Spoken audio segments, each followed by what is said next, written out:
अस्सलाम वालेकुम एवरीवन। इस वीडियो में हम बात करेंगे केसी 100 इंडेक्स के आज की परफॉर्मेंस के बारे में, जो कि बहुत ही ज़बरदस्त रही है और इंडेक्स ने जो है बहुत ही ज़्यादा पॉइंट्स कंट्रीब्यूट किए हैं। तो हम उनको हाईलाइट करेंगे कि किन बेसिस पे इंडेक्स ने इतने ज़्यादा पॉइंट्स जो है वो ऐड किए हैं और कौन से सेक्टर्स जो हैं उनके अंदर ज़्यादा तेज़ी देखी गई है और कौन से सेक्टर हैं जिनके अंदर जो है वो ज़्यादा तेज़ी नहीं देखी गई है। तो इस वीडियो को एंड तक जरूर देखिएगा, और क्योंकि एंड पे इसके अंदर टेक्निकल रिव्यू भी होगा जिससे आपको हेल्प आउट होगी अपने डिसीजन मेकिंग के अंदर कि इंडेक्स जो है वो उसकी सपोर्ट रेजिस्टेंस एरिया कहाँ पे जो है वो फॉल करता है, तो आप अपना डिसीजन आराम से ले सकते हैं।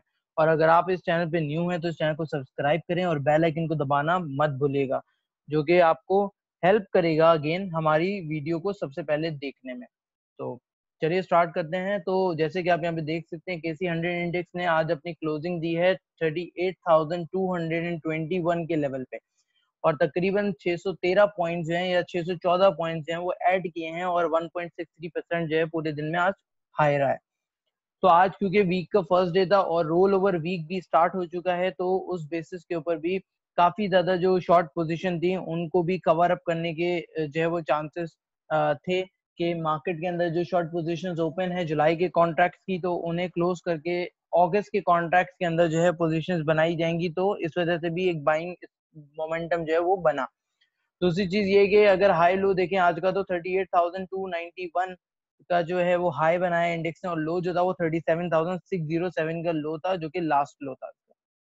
अच्छा, उसके बाद वॉल्यूम्स अगर देखें तो वॉल्यूम्स जो है वो बहुत ज्यादा नहीं लगे, जबकि मार्केट बहुत ज्यादा बड़ी है, बट जो एक नॉर्मल ट्रेंड हमारे पास चल रहा था वॉल्यूम्स का, वो वॉल्यूम्स का ट्रेंड जो है वो केसी 100 इंडेक्स का लो रहा है, मतलब 183, मतलब मोर देन 200 और 250 मिलियन से ऊपर के वॉल्यूम्स जो है वो लग रहे थे मार्केट के अंदर।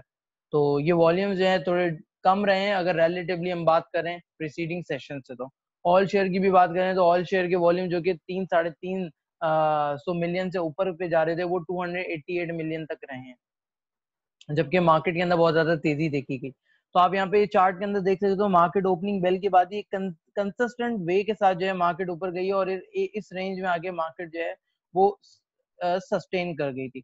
तो ये तकरीबन है 1:30 का टाइम, 1:30 से लेके मार्केट अपने जो सेकंड पीक मार्केट ने दिया है वो तकरीबन तकरीबन दिया है इस एरिया में, जो कि बनता है 3.5 मतलब मार्केट ने अपने एंड मोमेंट पे जाके उसने पीक दिया है।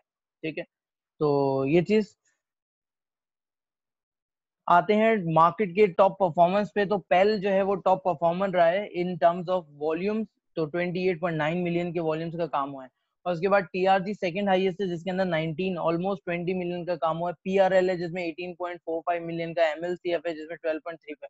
तो सीमेंट सेक्टर के अंदर भी जो है वो तेजी रही है आज के दिन में। सीमेंट सेक्टर ने भी अच्छा परफॉर्म किया है। एफएफएल फूड सेक्टर के अंदर एफएफएल ने 9 मिलियन के वॉल्यूम्स बनाए हैं। स्कूल के अंदर भी हमने तेजी देखी। एफएफबीएल फर्टिलाइजर की ऑफटेक्स काफी अच्छी आई थी, जो कि मंथ ऑन मंथ बेसिस के ऊपर जो है एनएफडीसी का जो वो आता है डाटा आता है उसके अकॉर्डिंगली, तो तकरीबन 70-72% जो है वो मंथ मंथ बेसिस के ऊपर चेंज देखे गया है, क्योंकि इन्वेंट्री काफी ज्यादा डिक्लाइन हुई है तो ऑफटेक्स बढ़ गई थी। तो फर्टिलाइजर के अंदर भी तेजी देखी गई। बैंक अल्फला के अंदर भी तेजी देखी गई। जैसे कि आप जानते हैं कि लास्ट वीक के अंदर एचबीएल का रिजल्ट आया था और वो काफी अच्छा रिजल्ट एचबीएल ने पोस्ट किया था।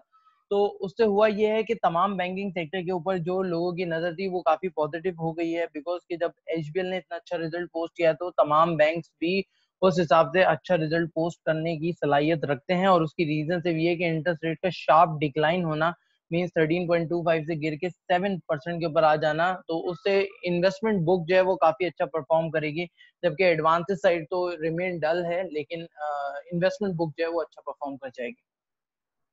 तो जिन बैंक की इन्वेस्टमेंट बुक जो है वो स्ट्रांग थी, आइडिया रेशियो ज्यादा था, तो उन बैंक्स के ऊपर जो है अच्छा प्रॉफिट आने के चांसेस जो है वो बन सकते हैं। दूसरी चीज, अगर सेक्टर वाइज आ जाए तो सेक्टर वाइज केसी 100 इंडेक्स को सबसे पहले हम गेज करते हैं, तो केसी 100 इंडेक्स को लगा लेते हैं, और यहाँ पे जो है ऑटोमोबाइल सेक्टर भी बहुत अच्छा चला है। जैसे कि आप यहाँ पे देख सकते हो, ऑटोमोबाइल सेक्टर के अंदर सिर्फ जो है वो एटलस होंडा जो है वो नेगेटिव थी, बाकी H car, PSMC, Indu and MTL काफी पॉजिटिव रहे। और एमटीएल ने बहुत ही अच्छी रैली बताई है, क्योंकि ट्रैक्टर की न्यूज आ गई थी तो लास्ट वीक के अंदर ही तो वो चल रही थी न्यूज, उसकी बेसिस के ऊपर एमटीएल के अंदर वो मोस्ट एक्सपेक्टेड तेजी देखी जा रही थी। सीमेंट सेक्टर की बात करें तो सीमेंट सेक्टर के अंदर ऑलमोस्ट सारे के सारे पॉजिटिव रहे थे, और सबसे ज्यादा जो हमारा राजा लकी वो काफी अच्छा चला, और लकी ने जो है वो तकरीबन 13.55 रुपीज का गेन किया है और 545 के लेवल पे आ चुका है, जबकि लो जो है उसका वो 526 का लो उसने बनाया। तो काफी अच्छी परफॉर्मेंस है। फर्टिलाइजर सेक्टर में बात करें तो फर्टिलाइजर ओवरऑल बहुत ही अच्छा रहा और ओवरऑल बहुत अच्छा चला। फातिमा, ईफर्ट, एफएफसी आप देख सकते हैं। लेकिन अगर हम बात करें इसके अंदर सिर्फ जो एक कंपनी है एफएफबीएल वो ज्यादा चली है कंपेयर टू अदर प्लेयर्स, जैसे एंग्रो हो गया, फातिमा, इफर्ट हो गया। तो मार्केट इतनी ज्यादा पॉजिटिव हुई, 600 पॉइंट ऊपर गई, बट इसके अंदर बहुत ज्यादा सिग्निफिकेंट चेंजेस नहीं आए। तो इनके चेंजेस जो थे वो लिमिटेड थे, जबकि सिर्फ और सिर्फ एक कंपनी के अंदर तकरीबन 6 रुपए 10%, 6.10% का जो है वो पॉजिटिव गेन जो है वो देखा है। ऑयल सेक्टर पे चलते हैं तो ओएमसी सेक्टर भी पॉजिटिव रहा है, जिसके अंदर मारी is one of the biggest achiever in terms of absolute value जो 22 रुपीज, और इन टर्म्स ऑफ परसेंटेज देखें तो भी परसेंटेज में भी ज्यादा रहा है। फिर पीवीएल है, पोल है, एंड देन ओजीडीसी, तमाम के तमाम पॉजिटिव रहे, लेकिन ओजीडीसी इतनी ज्यादा मार्केट के बाद भी इतना ज्यादा नहीं चला, ये एक क्वेश्चन है। फिर आते हैं ओएमसी सेक्टर में, तो ओएमसी सेक्टर में एसएसजीसी, एसएनजीपी डल रहे हैं, बाकी सब जो है वो स्लाइटली पॉजिटिव है, तो बहुत ज्यादा इनमें भी तेजी नहीं देखी गई है। रिफाइनरी की बात करें तो रिफाइनरी के अंदर एटीआरएल है, एटीआरएल के अंदर तेजी देखी गई है। तकरीबन 2.66% जो एटीआरएल अप था, और बाकी बाइको जो है वो डाउन है। फार्मास्यूटिकल में बात करें तो फार्मास्यूटिकल में जो है वो अच्छी तेजी देखी गई है, कि तकरीबन 1.5% जो है वो तमाम के तमाम स्टॉक जो हैं फार्मा के वो हाई साइड के ऊपर ही उन्होंने क्लोजिंग दी है। तो चलिए अब चलते हैं और बात करते हैं कि पॉजिटिव कंट्रीब्यूशन कौन से टॉप 5 सेक्टर्स ने दी है। तो जो सेक्टर वाइज कंट्रीब्यूशन दी है टॉप 5 सेक्टर्स में से, उनमें सबसे ज्यादा जो चला है वो बैंक चला है। तो आप यहाँ पे देख सकते हो, क्लियरली नजर आ रहा है कि सिर्फ और सिर्फ जो इंडेक्स इतना ज्यादा स्ट्रेच हुआ है वो बैंकिंग सेक्टर की वजह से हुआ है, क्योंकि टॉप कंट्रीब्यूशन जो है वो बैंकिंग सेक्टर ने किया, और जिसमें उसमें भी जो टॉप कॉन्स्टिट्यूएंट है बैंकिंग सेक्टर का वो एचबीएल है मेनली। उसके बाद बाकी जो है बैंक्स वो अपना अपना कंट्रीब्यूशन ऐड करते हैं। लेकिन बाकी सेक्टर्स को देखें तो बाकी सेक्टर ने बहुत ही नॉर्मल आप कह लो कि एडिशन दिखाई, जैसे सीमेंट सेक्टर है, टेक्नोलॉजी है, ऑयल एंड एक्सप्लोरेशन है, एंड फर्टिलाइजर है। तो उनकी जो रैली रही है वो मतलब नॉर्मल बेसिस पे रही है, जबकि एक्स्ट्राऑर्डिनरी रैली जो है वो अगर हम इन 5 सेक्टर्स के बीच में कंपैरिजन भी करें टॉप 5 सेक्टर्स में, तो सबसे ज्यादा कंट्रीब्यूशन बैंकिंग सेक्टर का है। ठीक है, तो ये चीज यहाँ पे देखने वाली है कि जो पूरी रैली है इंडेक्स को इतना ज्यादा स्ट्रेच किया गया है, वो banking sector was the driver जो कि फ्रंट सीट पे था, और वो तमाम पूरी मार्केट को चला रहा था। बाकी सेक्टर जो सपोर्टिंग रोल पे थे, और कुछ नहीं, इससे ज्यादा और कुछ नहीं था। नेगेटिव कंट्रीब्यूशन देखें तो बहुत ही माइन्यूट से सेक्टर है, लाइक जैसे कि यहाँ पे सबसे ज्यादा नेगेटिव कंट्रीब्यूशन 7 पॉइंट का हुआ, वो इन्वेस्टमेंट बैंक, इन्वेस्टमेंट कंपनीज और सिक्योरिटी कंपनीज ने किया। फिर then clothes and mutual fund, glass, ceramics, miscellaneous and leather, तो ये बहुत ही माइन्यूट से पॉइंट कंट्रीब्यूशन। वॉल्यूम वाइज देख लें तो वॉल्यूम भी जो है केसी 100 इंडेक्स के अंदर कमर्शियल बैंकिंग का वॉल्यूम का सबसे ज्यादा रहा है, 32.35 मिलियन, एंड देन उसके बाद 28.92 मिलियन केबल एंड इलेक्ट्रॉनिक पेल की वजह से, एंड देन सीमेंट लकी की वजह से, and then technology and oil and marketing companies. तो ये टॉप वॉल्यूम वाइज से जो कि केसी 100 इंडेक्स के अंदर वॉल्यूम जनरेट हुए हैं। तो यहाँ पे हम देख सकते हैं कि कमर्शियल बैंक का ओवरऑल पाई के अंदर 17% कंट्रीब्यूशन है, और 16% केबल एंड इलेक्ट्रिक का है। फिर then 13, 11, and rest of the 35% जो है वो अदर सेक्टर की तरफ से जो है वो कंट्रीब्यूशन दिखाई गई। तो चलिए आप चलते हैं अपने टेक्निकल एनालिसिस पे और चेक करते हैं चार्ट की परफॉर्मेंस क्या रही है, और आगे सपोर्ट या रेजिस्टेंस हमें कहाँ पे दिख सकती है, कहाँ पे हम जो है प्रॉफिट टेकिंग कर सकते हैं, और ये सारी चीजों को रिव्यू कर लेते हैं। सो यहाँ पे अगर आप देखो, थोड़ा सा जूम करके मैं आपको दिखाऊं, तो ये परफॉर्मेंस रही थी जहाँ पे इंडेक्स जो है वो अपनी मोमेंटम को लूज कर चुका था, और इंडेक्स इस पर्टिकुलर एरिया के अंदर काफी डल परफॉर्म कर रहा था। जो हमने यहाँ पे नोटिस किया था कि ये वाला जो एरिया था इंडेक्स का, वो इंडेक्स का काफी ज्यादा डल रहा था, क्योंकि इंडेक्स जो है वो डिक्लाइनिंग स्टेज के ऊपर जा रहा था, और यहाँ से डिक्लाइन होते हुए चांसेस काफी ज्यादा नजर आ रहे थे। लेकिन यहाँ पे एक टर्निंग पॉइंट आया इंडेक्स का, और वो टर्निंग पॉइंट जो थी वो ये कैंडल थी, जो कि इनडिसिसिव कैंडल बनी थी यहाँ पे। इंडेक्स ने अपने प्रीवियस प्रीसीडिंग हाई को ब्रेक किया है अभी करंट लेवल पे, जो कि इसने बनाया था 38,106 का हाई बनाया था, उसको ब्रेक करके ऊपर इसने क्लोजिंग दिया आज 32,221 पे। तो ये अभी फर्स्ट क्लोजिंग है इसकी, अगर देखा जाए तो यहाँ पे मैं बात करूं अगर, तो this is the first closing सबसे पहले तो। इसका मतलब है कि इंडेक्स को इस एरिया में सस्टेन करना बहुत ज्यादा जरूरी है। अगर इंडेक्स इस एरिया पे सस्टेन नहीं करता है तो फिर इसके चांसेस वापस से गिरने के होंगे, और अगर इस एरिया पे सस्टेन कर जाता है तो फिर इट्स गुड। दैट मीन्स के 31,100 का एरिया जो है वो किसी भी हाल में इंडेक्स को तोड़ना नहीं चाहिए। अगर तोड़ देता है तो फिर इंडेक्स से नीचे जाने के चांसेस बन सकते हैं, अगर नहीं तोड़ा तो फिर इंडेक्स के चांसेस जो है वो बने रहेंगे, इंटेक्ट रहेंगे, जिसको हम कहते हैं। अच्छा खैर, इसके बाद आते हैं वॉल्यूम्स के ऊपर नजर डालते हैं। तो वॉल्यूम्स में अगर देखें तो वॉल्यूम का ट्रेंड जो है वो नेगेटिव ट्रेंड रहा है। यहाँ से आप देख सकते हो क्लियरली कि इस टाइम पे जबकि मार्केट जो है वो इंक्रीजिंग ट्रेंड के ऊपर है, कि मार्केट बढ़ रही है, लेकिन ये जो वॉल्यूम का ट्रेंड है, this trend is in declining phase, कि ये कॉन्स्टेंटली डिक्लाइनिंग साइड के ऊपर जा रहा है। तो आप यहाँ पे क्लियरली चेक भी कर सकते हैं। और आज जो वॉल्यूम्स लगे हैं वो तकरीबन वन 183 मिलियन यहाँ पे बता रही है। तो 183 मिलियन के वॉल्यूम्स यहाँ पे लगे हैं, और लास्ट डे की कैंडल जो थी उसके अंदर जो वॉल्यूम लगे थे वो 189 मिलियन के थे, और यहाँ पे भी 246 मिलियन के वॉल्यूम थे, एंड देन 257।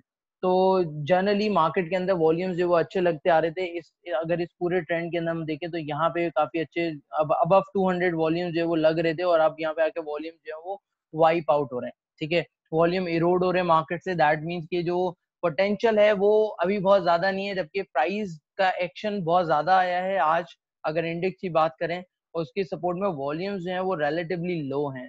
तो यहाँ पे अभी हमें क्योंकि ब्रेकआउट भी समटाइम्स ब्रेकआउट भी नजर आ रहा है, breakout in the sense of कि ये जो इसने हाई अपना ब्रेक किया है इस लेवल को, ठीक है, तो हम इसको कंसीडर कर सकते हैं this is the breakout area, कि इसने अपना प्रीसीडिंग हाई जो है वो ब्रेक किया है।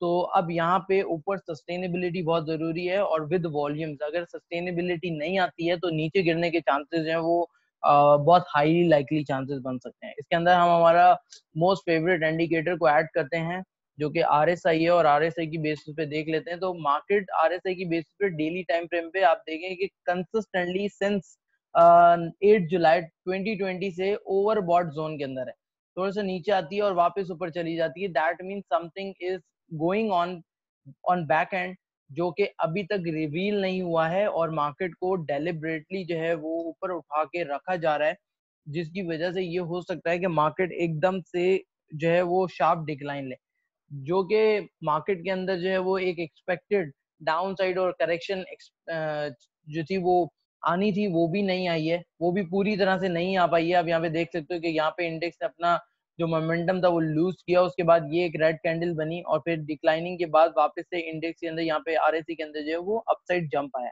तो ये क्लियरली इंडिकेट कर रहा है कि जो मार्केट के अंदर एक्सपेक्टेड डाउन साइड आनी है, करेक्शन आनी है, वो नहीं आई है अभी तक। तो वो आनी बहुत ज्यादा जरूरी हो चुकी है, वरना उसके बिना मार्केट के अंदर शार्प डिक्लाइन आएगा।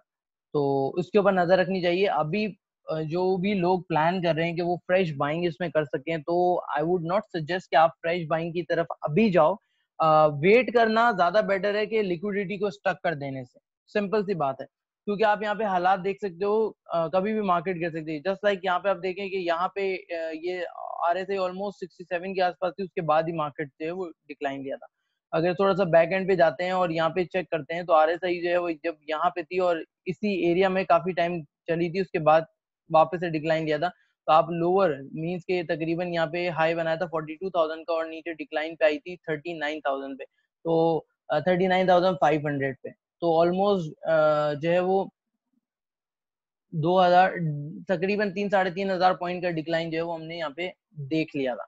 ठीक है, तो ये चीज यहाँ पे भी एक्सपेक्टेड हो सकती है जिस तरह से चल रही है, और कंसिस्टेंटली इसका ऊपर रहना और वॉल्यूम का इरोड होना और साथ में प्राइस एक्शन का बहुत ज्यादा होना, ये इंडिकेशन दे रहा है कि it kind of bull trap के मार्केट को उठा के।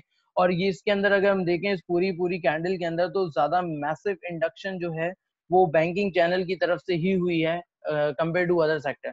तो आपको चार्ट भी दिखा है जिसके अंदर मेजर कंट्रीब्यूशन जो है वो 283 पॉइंट्स की बैंकिंग सेक्टर ने की है इंडिविजुअली स्टैंड अलोन बेसिस पे। बाकी सेक्टर्स ने जो है वो एक नॉर्मल जो कंट्रीब्यूशन है 70 पॉइंट्स का, 74 पॉइंट्स का, 80 पॉइंट्स का, तो वो मेनली इसी रेंज के अंदर है, इससे ज्यादा नहीं गया। तो ये एक ट्रिगर है जो कि लग रहा है कि मार्केट के अंदर कुछ है, समथिंग फिशी। तो लेट्स सी कि मार्केट इसको कब कैप्चर करती है और कब इसको हमारे सामने लेकर आती है। फिर एक और इंडिकेटर को यूज करते हैं एसएमआई को, and then this indicator is actually helping us कि मतलब मोमेंटम स्ट्रेंथन है कि नहीं है, वीक है। तो यहाँ पे आप देख सकते हो, यहाँ पे ये मोमेंटम जो है वो अभी तक बहुत ज्यादा स्ट्रांग नहीं हुआ, जबकि यहाँ पे ये तकरीबन कन्वर्ज हो गया है अपनी सिग्नल लाइन से, बट स्टिल बहुत ज्यादा हाई है। ठीक है, और हिस्टोग्राम्स भी जो है वो पॉजिटिव साइड पे नहीं आई है। तो अभी तक हिस्टोग्राम जो है वो नेगेटिव, अगर हम इसका हिस्टोग्राम देखें तो ये -0.152 आ रहा है, जो कि अभी तक नेगेटिव साइड पे ही है, पॉजिटिव नहीं हुआ है। तो हाईली लाइकली चांसेस के मतलब अगर मार्केट डिक्लाइन होती है तो ये वापस से इसको नीचे की तरफ ही जो है ब्रेक कर देगा। तो ये एक पॉइंट है जो कि देखने वाला है। ठीक है, तो ये सारी चीजें थी डेली टाइम फ्रेम के ऊपर। इसी में आते हैं और इसको थोड़ा सा अर्ली चार्ट के ऊपर या शॉर्ट टाइम फ्रेम के ऊपर भी थोड़ा चेक कर लेते हैं कि मार्केट कैसी लग रही है। तो अगर अर्ली चार्ट पे देखें हम, तो अर्ली चार्ट पे एक जो चीज मार्केट ने दिखाई है वो ये कि मार्केट ने एक गैप ओपन कर दिया है। तो इस पे नजर रखनी बहुत जरूरी है अभी। तो मार्केट ने आज की जो ओपनिंग थी उस ओपनिंग के अंदर जो ये गैप क्रिएट किया है, तो ये गैप जो है देखने वाला है कि मार्केट यहाँ से डिक्लाइन हो सकती है। ये मार्केट के लिए हम समझ सकते हैं कि मार्केट के लिए ये टॉप साइड बन चुका है, क्योंकि मार्केट जो है इस एरिया को ब्रेक करके ऊपर जाके सस्टेन करना मार्केट के लिए बहुत इंपॉर्टेंट है। अदरवाइज जो है मार्केट अर्ली टाइम फ्रेम के ऊपर भी गिरते हुए नजर आ सकती है। ठीक है, आप ये देखें कि प्राइस रिजेक्शन हो रहा है। अगर हम लास्ट अर्ली चार्ट के ऊपर 3 कैंडल्स को अगर इवेल्युएट करें तो हमें क्लियरली यहाँ पे पता चल रहा है कि अपसाइड प्राइस रिजेक्शन देखने को नजर आ रहा है। आप यहाँ इस कैंडल के अंदर देख लीजिए कि काफी ज्यादा अपसाइड रिजेक्शन हुआ है। फिर फिर इस कैंडल को मैं इसको एक ही साथ ले लेता हूँ। तो आप यहाँ पे देख सकते हो कि तीनों कैंडल के अंदर जो है वो अपसाइड प्राइस रिजेक्शन जो है बहुत वो हमें देखने को नजर आ रहा है, जो कि इंडिकेट कर रहा है कि प्राइसेस ऊपर तो जा रही हैं लेकिन सस्टेन नहीं कर पा रही हैं। तो जब सस्टेनेबिलिटी के इश्यूज होते हैं तो फिर ऐसे ही होता है। जब सस्टेनेबिलिटी के इश्यूज होते हैं और यहाँ पे सप्लाई साइड काफी ज्यादा बन रही है, आप यहाँ पे देख सकते हो तीनों कैंडल्स का शेप ऑलमोस्ट सिमिलर है कि अपसाइड प्राइस रिजेक्शन देखने को मिला। लास्ट टाइम प्राइस रिजेक्शन जो हमने यहाँ पे देखा था और उसके बाद इंडेक्स की डिक्लाइन हमने जो है वो देखी थी, यहाँ पे आप देख सकते हो ये प्राइस रिजेक्शन था। उसके बाद ये बहुत ही ह्यूज प्राइस रिजेक्शन था। फिर देन ये भी प्राइस रिजेक्शन हुआ था, यहाँ पे भी था प्राइस रिजेक्शन, यहाँ पे डाउन साइड प्राइस रिजेक्शन था। तो आप यहाँ पे देख सकते हो अपसाइड के ऊपर। अब अगर नेक्स्ट डे में इंडेक्स इस लेवल को ब्रेक करता है जो कि 38,100 का है, 129 का है, तो अगर इसको ब्रेक करता है तो फिर जो इमीडिएट नेक्स्ट सपोर्ट होगी दैट्स अराउंड 38,100, जो कि आपको मैं पहले ही बता चुका हूँ डेली टाइम फ्रेम पे कि 38,100 से ऊपर पे इंडेक्स को ट्रेड करना है बाय एनी हाउ, और कंसोलिडेट करना है ताकि उसके जो ओवर हीटेड इंडिकेटर्स है वो काम डाउन हो जाए। लेकिन अगर वो नहीं होते हैं तो फिर प्रॉब्लम क्रिएट होगी, एंड दैट्स फॉर श्योर। तो इसके लिए अगर आपको शॉर्ट पोजीशन एक्टिव करनी हो तो शॉर्ट पोजीशन जो वो 38,100 से नीचे भी जाती है तब आप एक्टिव कर सकते हो। और अगर आपको बाइंग पोजीशन है तो बाइंग पोजीशन के लिए थोड़ा वेट करना पड़ेगा जब तक मार्केट अपने ओवर हीटेड इंडिकेटर्स को कूल ऑफ नहीं कर लेती है, तब तक फ्रेश बाइंग तो नहीं। अगर आपके पास ऑलरेडी आप बाइंग पोजीशन पे हो, लॉन्ग पोजीशन पे हो, तो आप अपने शेयर्स को जो है वो कैरी कर सकते हो, अपनी पोजीशन को कैरी कर सकते हो। लेकिन फ्रेश बाइंग जो है वो not recommended at this stage. आप देख सकते हो इसको और फर्दर शॉर्ट टाइम स्पेंड पे देखें हम, तो लेट्स से 30 पे चले जाते हैं और 30 पे जाके देख लेते हैं 30 पे किस तरह से मूवमेंट बनी है। तो यहाँ पे आप देख सकते हो मूवमेंट कैसी बन रही है 30 के ऊपर भी। RSI जो वो ग्रेजुअली डिक्लाइनिंग साइड के ऊपर है और एसएमआई इंडिकेटर ने भी सेल सिग्नल दे दिया है शॉर्ट टाइम फ्रेम पे, दैट मींस कि मार्केट के अंदर करेक्शन आ सकती है। अब यहाँ पे अगर हम बात करें तो ये बहुत बड़ी कैंडल बनी थी और वॉल्यूम भी काफी ज्यादा इस पे लगे थे। ठीक है, तो यहाँ पे काफी ज्यादा बाइंग हुई और बाइंग होने के बाद ये इसने स्ट्रेच किया और लास्ट मोमेंट के ऊपर ये लास्ट जो सेकंड लास्ट 30 मिनट से ये उसके अंदर काम हुआ है। और जो लास्ट 30 मिनट थे उसके अंदर सिर्फ 80,000 80 88,000 तक का जो है वो काम हुआ है। तो और इससे ज्यादा नहीं। तो अगर प्राइस वॉल्यूम एक्शंस की बात करें तो यहाँ पे जो है समहाउ वीक प्राइस वॉल्यूम लग रहा है। उसकी रीजन ये है कि यहाँ पे अगर हम वॉल्यूम्स देखें तो यहाँ पे वॉल्यूम्स काफी ज्यादा थे, लेकिन यहाँ पे वॉल्यूम्स जो है वो काफी गिर गए थे, ठीक है। और यहाँ पे जब मार्केट गिर रही है, ठीक है, तो उस टाइम पे वॉल्यूम जो है वो ज्यादा नहीं लग रहे, जबकि मार्केट को यहाँ पे वॉल्यूम ज्यादा लगाने चाहिए थे, जिससे ये होता है कि बाइंग या एक्यूमुलेशन हो रही होती है। सिर्फ और सिर्फ ये वाली कैंडल के ऊपर बहुत ज्यादा वॉल्यूम्स लगे हैं relatively compare to other candles. तो ये एक डाउटफुल सीन है, बाकी मोमेंटम भी जो है वो इसको क्लियरली एक्सप्लेन करता जा रहा है। फर्दर अगर लास्ट 5 मिनट्स की कैंडल्स को रिव्यू करें तो आप यहाँ पे देख सकते हो कि मार्केट जो है वो इस रेंज के अंदर आ चुकी है, और इस रेंज के अंदर जो है मार्केट चल रही थी। यहाँ वॉल्यूम्स लगे लास्ट में और फिर इसके बाद, और ये देखें आप, इतनी बड़ी कैंडल यहाँ पे बनी है, लेकिन वॉल्यूम बहुत ज्यादा जो है वो नहीं आ रहे थे। ये लास्ट मोमेंट की बात है, लास्ट जो 5 मिनट्स थे, सेकंड सेकंड लास्ट 5 मिनट्स की उसकी स्टोरी है। तो बहुत ज्यादा वॉल्यूम्स जो है वो नहीं लगे, लेकिन कैंडल्स के साइज है वो बहुत ज्यादा डाउन था, तो सेलिंग साइड काफी ज्यादा हुई। एक जो मेन ट्रिगर है वो बस ये है कि ये जो गैप ओपन किया है, ये गैप जो है फिल होगा, ठीक है। अब इसको थोड़ा सा मैं आपको बैक टेस्टिंग करके बता देता हूँ कि मतलब मैं ऐसा क्यों कह रहा हूँ। तो अर्ली टाइम फ्रेम के ऊपर मैं ओपन करूँ चार्ट, अर्ली भी मतलब 30 मिनट्स के ऊपर ही करते हैं तो ज्यादा अच्छे से रिफ्लेक्शन देता है।